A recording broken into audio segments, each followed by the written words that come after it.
Welcome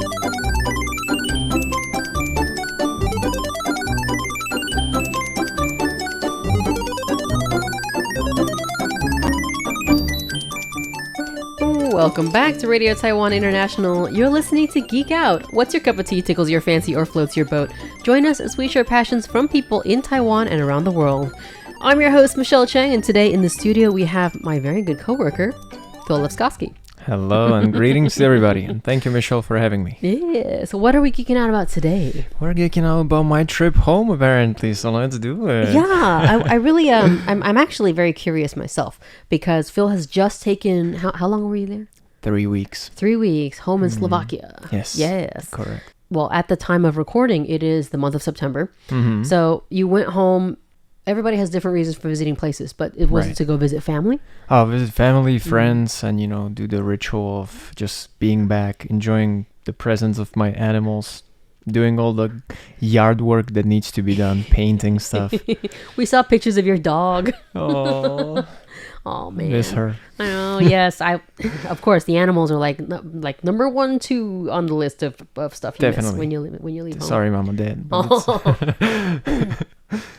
It's an interesting situation as an expat living in another country. How long have you lived in Taiwan? If I add it up on and off, I would say 6 years. Yeah. I had some break in between, and yeah. Okay. 6 years is a long time. I'm actually lucky enough to have my immediate family here with me. But I was, I'm originally from the US, and the whole family decided to move over here due to my dad's work. But in your case, I would imagine it's just you. Yeah, it's just me. Why did you choose Taiwan? I guess you heard the story a couple of times. You just appear in Taiwan one way or another, and you just stick to it. Was it accidental or kind of kind of accidental? You just go serendipity. Yeah. You just go for like an exchange program thing, and then you're like, you know what? I don't know what to do further with my life, so I'll just go back and see. As well. Taiwan is a great place to live. It is, definitely. So, I keep thinking about it all the time, like the cons, pros, and it's always, somehow unfolding in my head and thinking about it, like, okay, is this the place where I'm going to be for X, Y years? Right. Yeah. So through a series of fortunate events, you wound up in Taiwan and then chose to come back here after your exchange program? Correct. Chinese program, masters, and back for work. Yeah. And we're here. But I'm pretty sure your parents are very unhappy that you're all the way over here. Yes. I mean, the con of Taiwan is it's so far from home. It's so far from home. Yeah. So, of course, you have to take advantage of any time off that, stay a little longer when you do go home. So when you landed, please tell me, what was your experience? All right. So this might come as a shock to people because, people like to take vacations to, I don't know, Bali, Thailand or somewhere. But for me, the perfect vacation is really home. Oh. The temperature is just great. Like I step out and you just don't feel sticky and sweaty right away. Oh, yeah. Especially this time of year in Taiwan. It's horrible. It's honestly really horrible. You go outside and it's like swimming. Horrible. Right? It's swimming in like a hot tub. It's steam room. It's just hot, messy. It's humid. Yesterday my shoes got wet. I left them out just for, to dry off. But it's been raining constantly. They're wetter than ever. Of course. So, now I still have like a little wet shoes here and I'm like, okay. But Slovakia has much more comfortable temperature. Much more comfortable climate in general. Yeah. So then you hear a lot of people complaining like, okay, it's very hot because we had insane hot temperatures for our standards. Okay. So 37 perhaps like for a couple of days. But, you go into shade, you're fine. So so I'm going to liken this to like California in the US, listeners, if you've been to one or the other. It's dry heat. Okay. So as soon as you are in the shade, then you don't have that UV beating down on you. Exactly. So it's not as hot. Yeah. Well, okay, let me ask you, do you sleep comfortably there? In California? Yeah, do you need at an nighttime AC? It actually can be a little chilly because the temperature drops. That's so nice. Right? Same? Yeah, same. At one point, it went down to like 14 degrees, and during the day it's 30 plus. Right. It's like a huge swing. So you actually do need like a hoodie or a jacket at nighttime if you're going out, or a cozy blanket, because you don't go out. But in Taiwan, I can't sleep in the summer without the AC on. Yeah, like it's impossible. Constantly overnight. It's impossible. I tried. Yeah. For anybody who, tries to save electricity and all Right. that, there are fans, there are ways, but trust me, who I'm trying to like save on a lot of things, it's not worth you it. wake up in your sweat and you're just like, I haven't slept at all. It's not worth it for your own sanity. You kind of No, just have to have it on. It's not. So you step off the plane, You and step off the plane. were there people to meet you? No. Oh no. I expect the whole, banner and all that. It's just no. Like, okay, step out of the plane first. You feel comfortable. Yeah. And you're like, okay, I'm home, because I fly to Vienna, which is like 2 hours by car from my home. Okay. So it's like we live close to the border. Ah. And Slovakia is kind of small, and the capital city Bratislava is right next to Vienna. Oh. So all the major flights are directed to Vienna. Might as well. I see. Are there problems crossing the border customs wise? No. Because not at all. I actually haven't traveled to Europe very much. I went to the UK. Okay. But that doesn't count because they still, English speaking. They're traitors.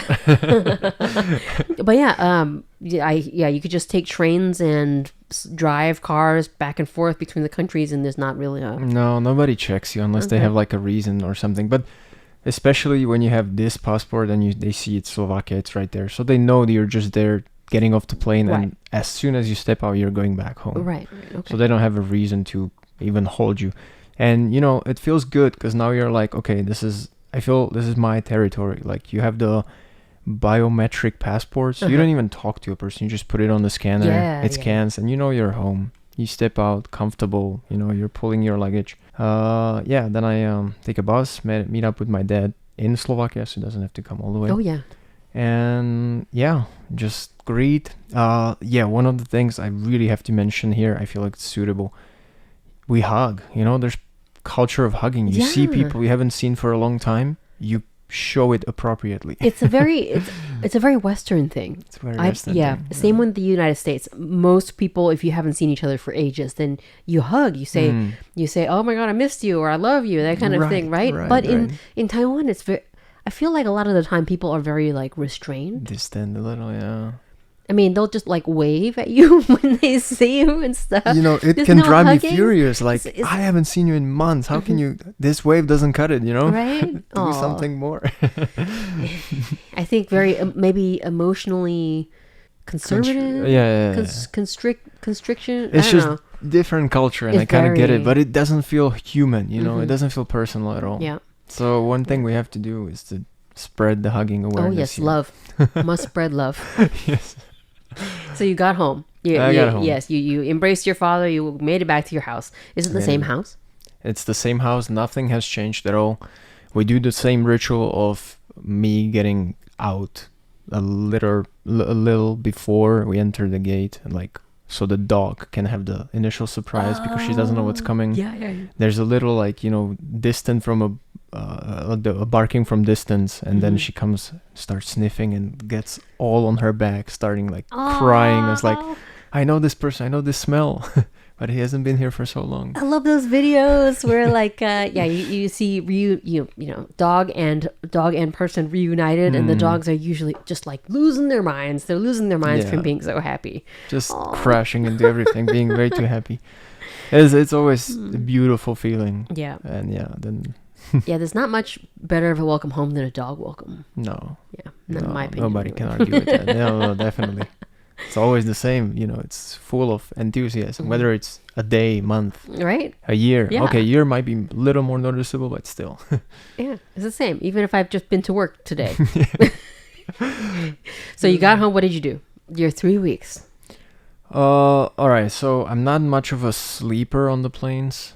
Oh. I usually drink just to pass the time. Yeah. Plane sleeping is awful. No, it's horrible. If you're not wealthy and you have to sit in economy, right? Which I'm not. it's really awful. So especially long haul flights, it's like I can't sleep either. Not at all. I watch 3 to 4 movies on average because it's 13 hours. And then first thing I do is I take a nap because you fly and the whole time is you arrive there at 7 a.m. in the morning. Oh no. Yeah. So you get home, it's maybe 8 or something, and now you're like, okay, I know you're not supposed to sleep to beat the jet lag and all. But you haven't slept. No, you haven't slept at all. And you flew at midnight before, so 11. So you're not sleeping for, I don't know how many hours, but you just kind of take the nap, you break the rule. Yeah. And I don't feel it's that hard beating jet lag coming from east to west. Okay. Then you take a nap, refreshed, kind of, you eat home food. Yay. You start telling about your journey and all that. And home food. And you don't feel really out of place. That's so nice. Because like you are switching mentalities completely. Like it's difficult in the beginning to like get on the same wavelength as my parents and friends to make the same jokes and all that. But it's not that hard to adapt, I feel like. It's as if you stepped away maybe like last week. Correct. Yeah. Because even though it's been a year, I'm still like, the majority of my thinking and programming and whatnot is European. Whereas when you come back, it's kind of tougher, I feel like, in both ways. In the jet lag way and in kind of like, okay, wait, now I have to not hug. I have to make somehow appropriate jokes to this culture. It's like there's subtle differences. Of course, you were born and raised in Slovakian culture, so that's I'm like muyu, like your mother tongue is like your programming, and then any culture that you then move into later on in life, it's harder to adjust to. I think harder to learn. Same. I'm definitely a U.S. born and raised, right? And trying to adjust to any other culture is a little hard. Right. It's just like some ratio pie rate or pie chart or something. And maybe the percentage is getting smaller of me chipping off the Slovakian part, but it's still the majority, of course. Yeah, absolutely. We can't beat that easily. So what'd you do for the 3 weeks? So beautiful. So you just kind of, as I said, it's really a holiday. So you don't really have much to do except for some errands, some homework, some stuff, and then meet friends, family, grandma, cousins, just kind of like catch up on life. Yay. And what I really like is like you really value the time that you meet because it's so rare. So that also reflects the interactions. There's nobody who will even dare to whip out their phone in the middle of a conversation because it's been so long and you have so much to talk about. It's just truly precious. Oh, I love that. Yeah, it's very different. Like a home trip is very, very different than going on holiday someplace like, Bali, as you said, right? Where you want to go sightseeing, go to the beach and do some activities. No. When you go home, you do want to see and talk to all the people that you miss. Yeah. And absolutely, that's actually a really good point that nobody is really on their phone at that time because, you haven't seen each other in so long. Yeah. Oh, that's really nice. It's really nice. Like Slovakia. Please tell me about this place though. It's like your experience of this place where do you mostly spend your time is it a house or an apartment or like do you go fishing? Is it an outdoorsy sit outside in the backyard kind of place? All right, to paint the simplest picture, the land is bigger than Taiwan slightly. I think most places land is bigger than Taiwan. Which Taipei is still hard. Specifically. Right. Which is hard for European countries because there's still a lot of tiny countries. True. But our population is just little over 5.5 million. Oh, wow. So you have bigger land per person. And that answers the question of it's easier to own a house in Slovakia than it's in Taiwan, let alone Taipei. Oh, it's crazy here. Yeah, it's impossible. So your family lives in the same house. We have the same house. Yeah. And that must be nice. With a dog, and the dog has a yard. The dog has a yard, yeah. Is it he or she? It's a she. She, what's her name? Poppy. Like poppy seeds. Oh, so cute. She's got black spots on her white fur. Oh, that's the dog's life. I feel a little bit sad for Rue, my dog, because it's an apartment life, right? Taipei apartment. That's the only reason why I don't have a dog right now. But what can you do? You gotta sacrifice. And I saw you guys that you're taking good care, so the dog's happy regardless of having a yard or not. So. It just takes more time to take her outside. That's correct. And you gotta be more at home to do that kind of thing. More proactive on that front. Right. But yes, man, so nice climate, the 4 seasons type of climate, and it is fall. So are the leaves changing yet? Not yet. When I was there, not yet. Okay. It was horribly hot at that time, which is right. You mentioned 37 some days. 37 for our country, not for Taiwanese listening. It's not climate change. It's real. It's real. It's real. Definitely real. Definitely real. But so then you just do your thing. You just talk to people, greet everybody, have a good time. You kind of relieve I'm pretty sure you also have some activities you like to do when you go back home, when you to Boston, right? Like hit the old restaurants that I used to visit. They're still there. They're still visit there. the same friends and like do kind of the same things you used to do. Whatever is played board games, some video game, just like that's a thing you do every time you go back. Absolutely. And you just meet and you do that same thing. Absolutely. That's it's kind of become a tradition. Correct. That's the right word. And then I went to 2 music festivals and 3 concerts. So that was very nice. In span of 3 weeks, I got my music kind of side. Your fix. My fix. That's the right word. Yeah. As y'all know, Phil hosts Taiwan Grooves and Island Tunes. Yeah, Island Tunes, right? Very music, and you play instruments yourself. I just recently found a band, and I'm trying to. Oh. So we'll be slowly out there. Is hopefully. The guitar in the band, or? I'm the guitar in the band. Okay. We have another guitar, singer, drummer, bass. Oh, this is fun. Yeah, Yes, please let us know where we can hear you. I will. Eventually, when you're when work you on the radio, public. I'll put myself there. Absolutely, you gotta plug yourself. You're gonna hear more of me. That's a lot of music festivals and concerts and stuff. Does Slovakia, where you're from, like that particular city, get a lot of that? Well, another like very good thing about Europe is that it's so tiny and it's easy to travel. So as I said, you don't get the artists you want to see back home. Just hop in. The Eurostar. Yeah, exactly. You get train to Vienna to Budapest, 2 hours. That's so really like cool. you're not gonna miss the one person who's coming to Europe, probably, most likely. Yeah, you can get there. Right. Yeah, without actually, Taiwan is an island. We have to take planes. We just have to take a plane. Right. All right. Unless you go, I did a boat trip from Xiamen. It was beautiful, but again, time consuming. Oh yeah. How long was that? You were on a boat from Xiamen to where? 13 hours to Geelong. Oh.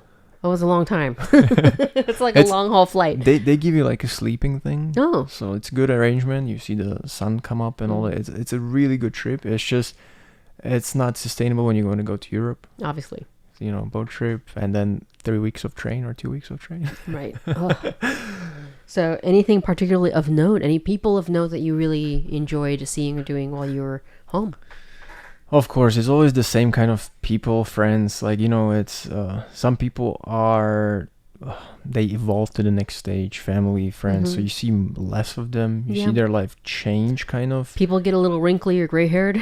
Wrinkly and gray-haired, of course. Yeah, nothing too drastic, I would say. No new kids this time?